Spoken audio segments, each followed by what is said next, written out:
Disturbing new details are being reported tonight about the murder of prominent Sikh activist Hardeep Singh Nijjar in B.C. The Washington Post says it's viewed security footage that shows at least 6 men and 2 vehicles involved in the killing, suggesting a larger and more organized operation. It follows Justin Trudeau's assertion that India may be responsible for Nijjar's death.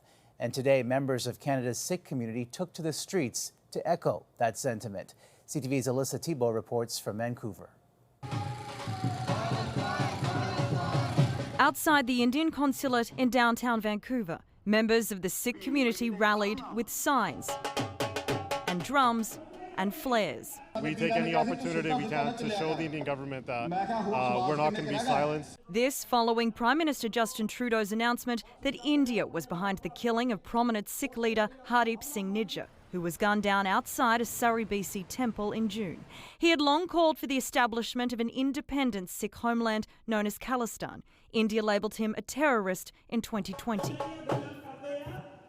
In a symbolic move, protesters set fire to Indian flags and placed shoes around the neck of the Indian Prime Minister. Shoes are put around his neck, meaning we don't accept this person. This person's a murderer. You know why he deserves it?